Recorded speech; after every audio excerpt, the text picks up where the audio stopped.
Hey, what's up, everybody? It's BDF44. So the Lakers are talking about bringing in Wayne Ellington. From what I understand, the price tag is going to be a second-round pick, and I think that would be a wonderful idea. I do. I think it would be a wonderful idea because Wayne Ellington, first of all, provides a need, which is shooting, and he's a vet in this league who's developed quite a bit. He knows who he is. He's not demanding too much in terms of pay and playing time. But when you do give him playing time, he's about as sharp as a shooter as you're going to get in this league right now. He's played with the Lakers before. We know him. He went through a really tough personal situation while being a Laker here, and that resonated with us. All of Laker Nation remembers that. And during that season, we were very bad. I would love to see him come back and win a championship with the Lakers. It seems fitting. And I know that would mean a lot to him given the past that he's had. So with that being said, I think it's a no-brainer. If it's only going to cost us a second-round pick, what the hell do we care about picks at this point? Don't get it twisted. Picks can turn out to be something great, and I would love to acquire some more second-round picks. But at this point, with what our circumstances are, given that we need shooting, given that we are a veteran team, being that we already have most of our roster spots in place, it makes no sense for us to be,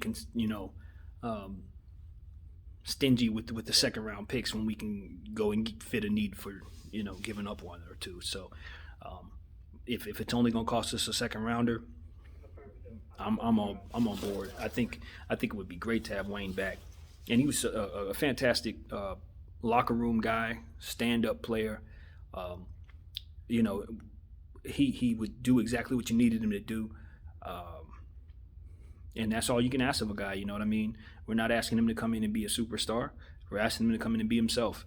And we have the role for him to be that. So I just wanted to come in here and send some special kudos to the Laker organization for considering Wayne and bringing him back. I really liked that player when he was here. And I think just on a personal, for me personally, I would be very happy to see him come back to us and win a ring. I really want to see that. I've been wanting to see that. So yeah, that's like sentimental thing, not just about basketball. I want to see him win here. Another thing I want to point out while I got you guys here is just how fantastic Kyle Kuzma's been playing over the last 7-8 games. Even though he's a little banged up, I think he has an ankle or something like that. That's a little tight on him, but he's been playing. It's not that he's doing anything significant in terms of anything that surprises me. I think what we're seeing is that his legs are stronger. He's got his legs underneath him. The weight room, the workouts that he's been putting in on his body for the last several years is starting to come around. You're starting to see the strength really be there. His role has increased, obviously, since AD went down. He's been the guy to step it up and kind of fill in and give us what we need. And the one thing that he's doing that's standing out is crashing the boards. It looks as if he's been averaging like 10 boards for the last 6-7 games. And that is phenomenal for him, absolutely phenomenal, because he is not someone that I accused of being a glass cleaner.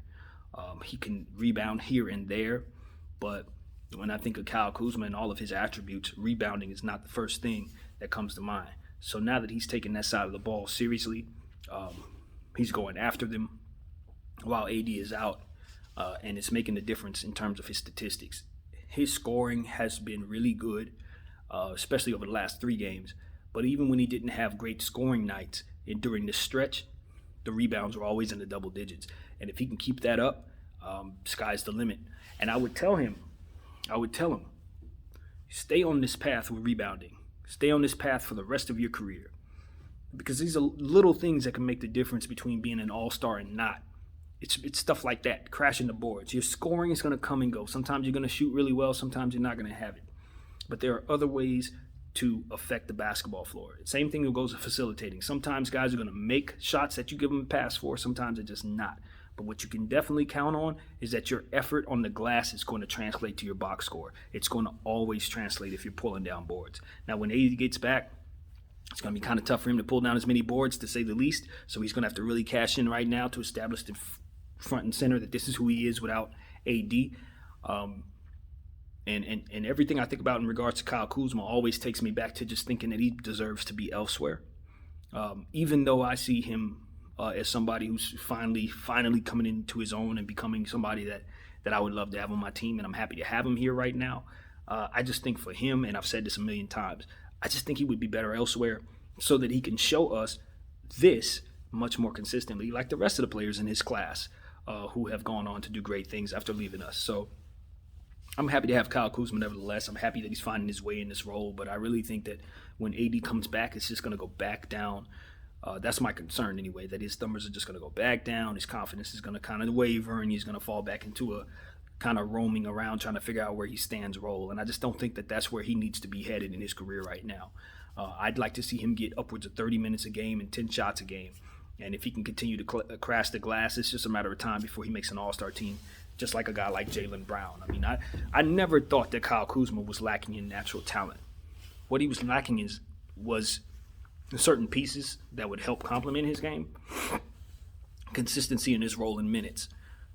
Those were the two things that he was lacking. And now that we're giving him the minutes, AD is sitting, he's out the way. You're seeing what Kuzma is in year 4, which is a player who can score and rebound the basketball very, very consistently. And I'll tell you something else. Because he's getting stronger, because his lower body is starting to really, really get stronger, his defense is starting to come around in a real way. He had a stop in that last game that was just phenomenal. This guy by the name of Domantas Sabonis, who is known for pushing people around and getting people in the paint and doing what he does in a physical nature.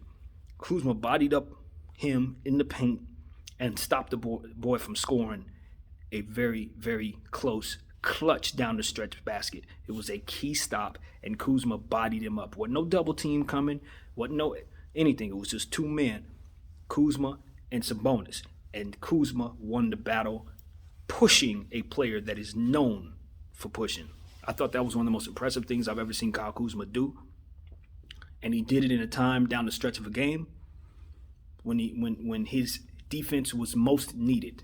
He showed it to us. And I'm telling you, he has now shown me little moments like that more than enough times for me to have confidence in him as a player overall. He just tends to do the right things in the right times. He'll be in the right place at the right time. And that's one of the things I like about Kyle. He tends to have a knack to be in those spaces. And not only that, but now that he's on a contract that's very affordable, if he's going to play this well, outplaying this contract to that degree, he can give us a little cushion in regards to as the playoffs approach. If we're not able to get some guys, maybe we don't get Drummond, maybe we're not able to get the players that we need. If Kuzma is going to continue to play like this, when AD comes back, we're a better team than we were before AD went down, because we didn't have this Kuzma. we did not have this Kuzma. He has gotten better since AD went down. So if he keeps this up, we're a better team.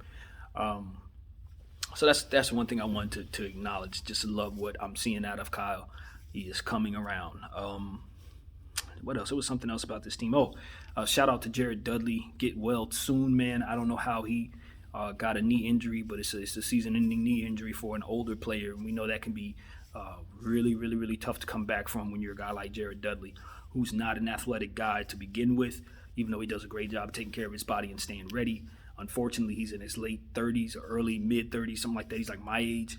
And finding yourself in a situation where you have a knee and then you're trying to get back, it's hard. Like it's not like he's 27 trying to fight back from this injury. You know, he's in his 30s, and that with as many years as he has behind him, I don't know that he ever makes another roster again, to be completely honest with you.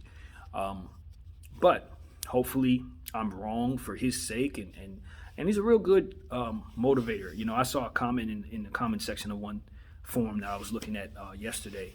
And they were talking about Jared Dudley, and they were like, you know, if you want to know what Dudley's value is to a basketball team, if you've ever came to work and you felt down and you had somebody there to pick you up, somebody there who's just going to have a good energy and motivate you and is going to push you with their attitude and their personality and press the right buttons, that's what Duds does for our team. So I value a guy like that, especially for a team that doesn't have the chemistry that it had last year. A guy like Dudley can be a motivating presence there. So he'll still be around, of course. He's not going anywhere, even though he has this knee injury. I'm sure he'll be with the fellas and working out and rehabbing, and that energy will still be with the team. But man, it just sucks to know that a player who's been in the league this long is going down with an injury like this. I would feel better. Maybe I'm being ridiculous here, but I would feel a lot better if he had like Derrick Rose genetics or Russell Westbrook genetics, and he goes down with an injury like this. Then I'd be like, okay, well, he's gonna come back. It's gonna be rough, but he'll bounce back. A guy like Dudley, a little more of a human like the rest of us, it's gonna be tough, man. So I wish him very well. Want him to come back strong and move on into if he decides to retire, stay in the league, man. I think he's gonna be a good coach. He could be a good assistant. He can do a lot of different things in this league. He could be a good TV guy. So I think we'll see a lot of duds. He's got a future out here. So yeah, wish him well. And I'm happy. Unlike a lot of Laker fans, I am happy he's with us. I like the guy. So yeah, that's what I got to say about duds. What else, man? What else? Steam is taking. There is. How do you say what I'm trying to say? The JaVale McGee back to LA is picking up steam. That rumor is starting to pick up more steam. I think it's reasonable that we may be able to get him back. Even if we do get Drummond or Whiteside, I still don't see any harm in bringing in McGee anyway, especially if he's going to cost us, again, a second-round pick, maybe cash consideration, something really cheap. I think it would be a good idea to bring that guy back for a million different reasons. One being chemistry, another being just what he brings to the table. He's 7 feet tall. He jumps out the gym. He blocks shots at a high clip. He takes care of himself. He's won 3 championships. I mean, what else do you need? His resume speaks for itself. And he's already won here. We know him. We know him well. He's a legend here already as a champion with us. So I would have no problem bringing back anybody from last year's team. I love that entire team. The only guy I would be like, is Danny Green for obvious reasons. We like Danny, but man. But I'll tell you this. I'd trade Wesley Matthews for Danny Green right now. I ain't gonna lie to you. Now, I know nobody wants to bring back Danny Green. Mind you, nobody does. But we downgraded. I ain't gonna lie. We downgraded. They were supposed to be pretty much the same player. You look at their stats from last year, identical almost. But the thing about Wesley Matthews, and I've said this a trillion times, is the Achilles injury that he suffered about 6-7 years ago. You'll never come back healthy from that, not fully. And I know the KD is the exception. Kobe obviously had an amazing game to end his career, so we know you can play on that injury, but you're never going to be the same. Not consistently. You're never going to be the same. And especially if you're a regular guy, and he is, and unfortunately, you're seeing it. He's not aging well for us. He kind of came to our team, and he's kind of looks like he's winding down. Now he has had some good games. He's shot some good shots, and I think he can still help us in moments. But we don't need a guy that can help us in moments. We need consistent shooting, and that's what he was supposed to be for us. That's what Danny Green was supposed to be for us. And it just seems like we're not able to get that out of the guy. So, yeah, man, I'm.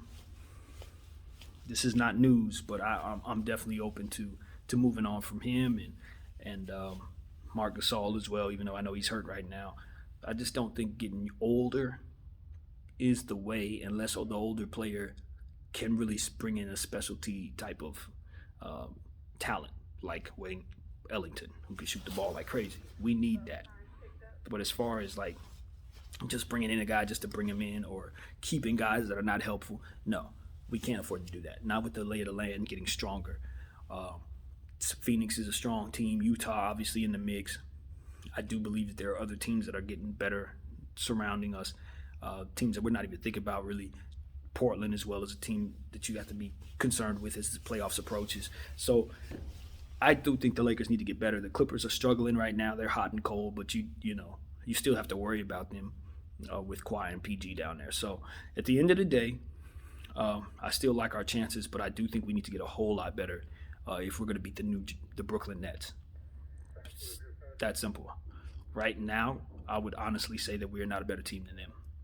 Now, when AD gets back, guys slip back into their place. We figure out what we're going to do with some of our role players. I think if we strengthen our bench a little bit, we'll be right back in the mix with them. But right now, if we would start a final series, I got them beating us in 6. So we must get better. It's that simple. We must get better. If Drummond's going to help us, we need to bring him in. We need to do that. If not, Whiteside, whatever, get him. But don't neglect, and I've heard some of the other pundits say this, and I definitely agree, do not neglect shooting. Wayne Ellington is a big-time piece. You go get him. Maybe even bring in another guy who can shoot as well. I like guys that are big who can shoot. So I'm starting to warm up to the idea of LaMarcus Aldridge if he's not going to cost us anything. If he's just a mid-level exception guy, I don't see the harm in bringing him in. If he doesn't give us nothing, we just got another Marc Gasol. All that's going to do is make it so that Mark and him both are healthier because they'll be playing off of one another. So I like that for depth. And, we still got Trez, even though I think it's a chance he can get traded, which I do not want to happen. But it's a chance that he may not even finish the season with us, which sucks, man, because he's on a good contract. He's a fantastic rebounder. He's a fantastic energy guy, and we just don't need to get rid of him to get better. What we need to do is have somebody in front of him, which is really the role he's playing anyway. It's not like he's starting for us. He's coming off the bench any damn way. So I don't see any reason to let go of him unless we're forced to in order to acquire a guy. But we better make sure that guy is worth it. That's what I will say. I don't look at Trez as a guy who's at value, at proper value right now. We have diminished his value quite a bit because of all the talent that we have on the team. He's better than we're playing him to be, and that's a sacrifice on his part that I appreciate as a fan. He could have went to Charlotte and been balling. And believe me, Charlotte would be that much better if they had Trez over there right now, because all they're really missing is a center, even though their centers have played pretty well, to be honest. Zeller and those guys. But that's a whole nother story. The point is, he had a table with them. He had a deal on the table with them. Did not sign it because he wanted to come here and stick it to the Clippers. So we owe that to him to make sure that he gets that opportunity and not trade him off to wherever, Cleveland or some horrible place so we can get another center. I'd like Trez to stay, so hopefully we can make any deal without giving him up. With that being said, I think all in all, we just have to wait for AD to come back. We've been told that AD is going to be about 3 extra weeks, which I support and I'm happy about, actually. I want him to take his absolute time, and I think it's better for Kuzma for obvious reasons. So it's not going to be a 2-week thing. It's going to be 3 weeks from here, and probably a little longer than that, hopefully. Take your time. Achilles ain't nothing to play with. We want to assure that you don't pop that Achilles. So that means take all the time you need, even if it means missing the first round. I kid you not. We need to make sure this guy's healthy. We got him on a 5-year deal. This is year 1. We don't want to play with his tenure here. He's our future. So with that being said, shout out to LeBron James for being awesome. You got to carry the load once again. But AD's coming back, man. Just keep doing what you're doing. I want to see more out of THT. I like THT a lot, but he's getting the minutes and he's not giving me the production. So I don't know what's going on there, but he needs to get his act together and start playing better. We know he has it in him. His confidence needs to improve, and I think his game will come around with it because he has natural ability, and he's shown me that he's fearless and a big time shot maker. So I don't know why his numbers are so low with his minutes being as high as they've been. He needs to be better. So yeah, that's what I got to say about that. Get well. Caruso as well. I think he went down with some type of injury. I'm really loving his development. I'm really loving Caruso as a young player. He gets forgotten when I talk into this phone. For some reason, I never mentioned my guy Caruso, but he's literally the best on-ball defender we have. He's just turned into a fantastic defender.